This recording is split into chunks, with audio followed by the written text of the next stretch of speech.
what has been going on? Yesterday there was some meme event that I went to, and then at night I wanted to go out and hang out and drink a little bit on my favorite Austin street on 6th Street. And while I was out with my good Nazi friend, I'll say LS for an abbreviation to keep it anonymous. My other wonderful Lauren friend. Okay, so apparently every single person in Austin, I guess, knows who I am for whatever reason. Okay, so we walk up to some bar, and the guy's like, "Oh, hey, are you Dustin Rivera?" I'm like, "Yeah, hey, what's up?" And then I hear a noise to my left, and I look over to my left, and Lauren De Laguna is just standing there, like fucking cracked out. Her eyes are like, I'm like, what the fuck? With her little phone out, like she's recording me, and then I see the other Lauren is going running the other way. Cause like, okay, this is fucking crazy. And then Lauren De Laguna 180s and starts running after her with her little phone out. And then I'm looking at and I just have no idea what the fuck is happening. I look back at the I don't know if you would call him like the bouncer or whatever else, and he's like, "Do you know that woman or whatever?"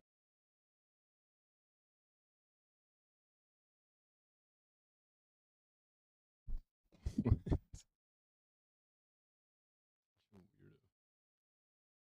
Mm.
For today's program,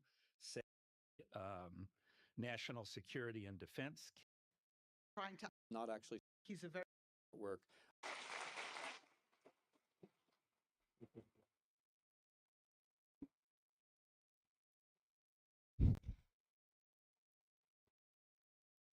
Thank you very much for the kind remarks to all of you. It's a pleasure to be here.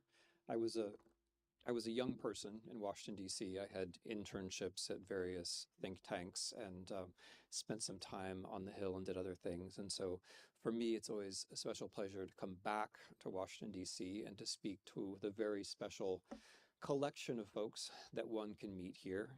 I'm grateful for the Moynihan Prize. I'm going to take it as recognition of unpredictability, which is one of the things I associate with Senator Moynihan, and a word which for me has an entirely positive valence. So I should caution that despite the kind words at the end of Professor Stent's introduction, and despite the emphasis that Ambassador Stefanishina placed on my current work, I was invited to give an academic lecture. So if you are not interested in hearing that, now is the time to go. You've already sat through the introductions. You can summarize them to your friends. But what I'm going to be doing here is I'm going to be making an academic argument. I've given 17 consecutive political appearances over the course of the last 7 days in about 5 cities. They're all online. And if you want to ask political questions afterwards, I will be happy to take them. But I want to give you actually the opportunity to do something different with me, which is to listen to an argument about the way history in fact was, or to put it in a slightly more sophisticated way, what the history of Ukraine can tell us about the legends, the stories, the tropes, the myths about the world that many of us already share. So I'm not apologizing for this. We're in a public policy school, and public policy schools do not have enough history. So another 30 minutes or so isn't going to hurt anybody. And I'm also not apologizing for it for a different reason, which is that I think when you leave the public policy school world and you go out and become a diplomat and you have to deal with what, for example, Mr. Putin thinks about history, it doesn't hurt to have a clue. It really doesn't. No, I mean, I've taught for 20 years. I've sent a lot of students out into the public policy world and into foreign affairs. And very often they come back to me and they say, the thing which mattered to me was that you taught me, Professor Schneider, about the 13th century, right? Like, that's not the only thing, but it does matter. Despite what Americans think, like, the world does not actually start anew every day. Okay.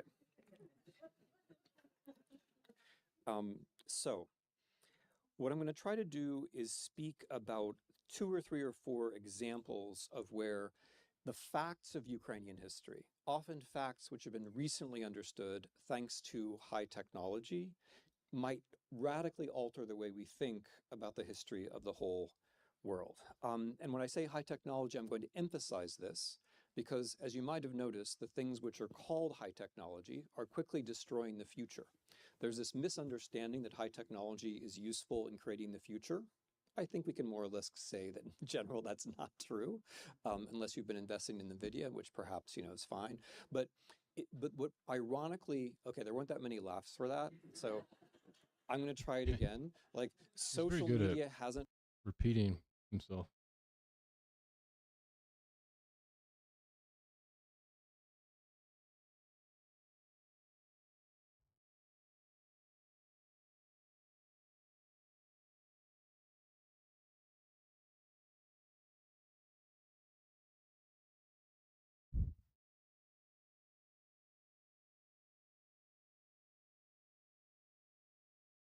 actually generated the bright future. Okay, it's not happening, people. Maybe this hasn't dawned yet.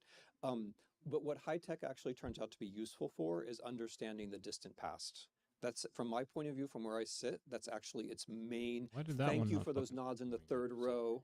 It's actually the main purpose of advanced technology. So I'm going to give you an example. I'm going to start with number 1, which is the story of the biblical falls, which will be familiar to those of you who come from the monotheistic traditions. The idea that history began with great human error, with sins, and those sins led us to be banished to these terrible places called cities.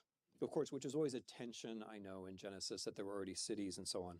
But the story of Adam and Eve and Cain and Abel is they do bad things, and then they have to go off and be in cities. And cities are corrupt and they're terrible. And the reason why it seems this way is because the Bible is an essentially Mesopotamian text. and its notion of what cities are like comes from ancient Babylon.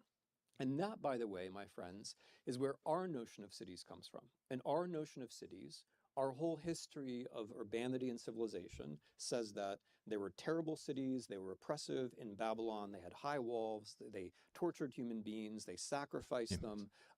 There were concentrations of power, religious and political. And since then, things have gotten better because we went from cities with higher walls to cities with lower walls. We stopped sacrificing human beings at a certain point, mostly. And so on that congratulatory scale of history, we look around and we say, well, there's been this thing called progress. Things are generally getting better and so on. But those Mesopotamian cities were not the first cities, nor are cities with high walls Nope. and human sacrifice and concentrations of power the only possible model of cities. A daring thing to say in Washington, I know. First ones, I think, were in modern day Ukraine. Okay, I'm waiting for What? that to land. Thank you. There's I mean, it depends on how you classify city, though. a generous group out there. They're the ones you can see when I hold up the laugh card. The earliest cities in the world, as far as we know now, were actually in south central Ukraine.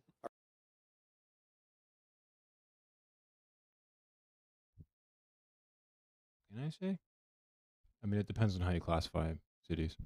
Around Uman. They are older than the Babylonian cities. They are bigger in size than the Babylonian cities. And what's most Depends on how you count, how far out, or how many square meters, kilometers outside the city center. interesting is that they're designed on a completely different pattern in semicircular rows of dwellings with a big gathering space in the middle and a broad avenue. Now, we can't say exactly what this meant, but the general view among the archaeologists is that this suggests a different mode of life, a more egalitarian one, in which there were no obvious concentrations of either power or wealth. Now, if that is the way that humans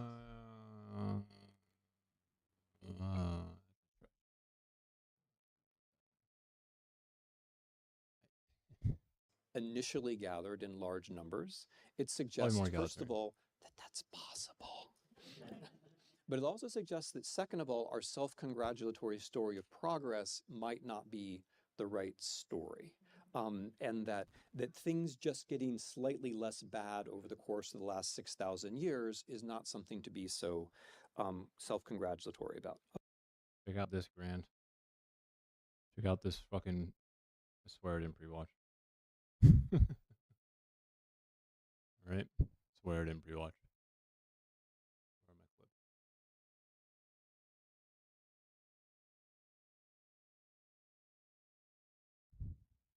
All right.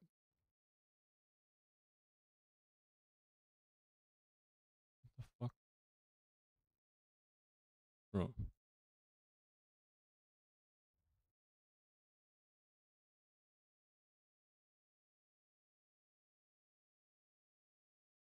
Why is it doing this? What is going on here?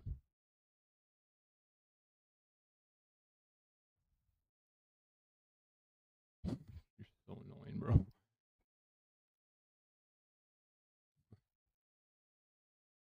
Okay, anyways, here you go. This just happened. I said, watch. How the fuck do I make it full size again? I hate Twitch sometimes. There we go.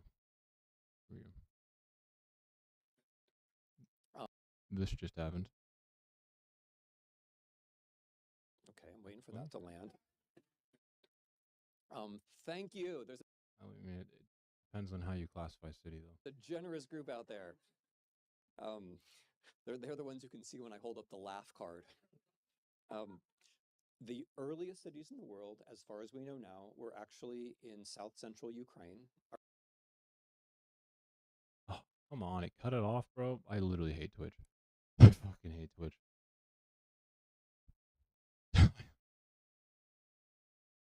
Well, Grand, you have to give me a second.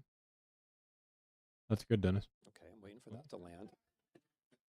Sorry, I am paying attention. It's Thank just you. There's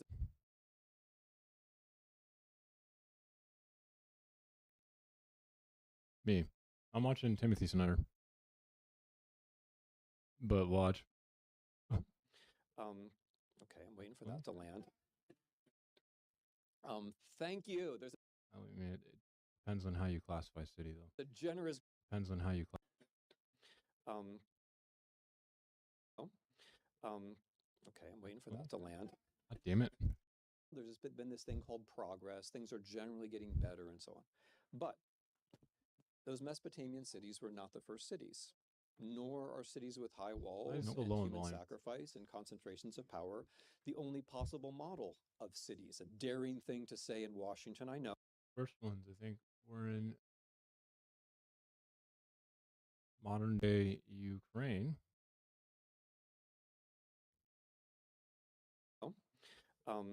Okay, I'm waiting for that to land. Thank you. There's I mean, it depends on how you classify city, though. a Green lag. generous group out there. I know Twitch has been having a lot of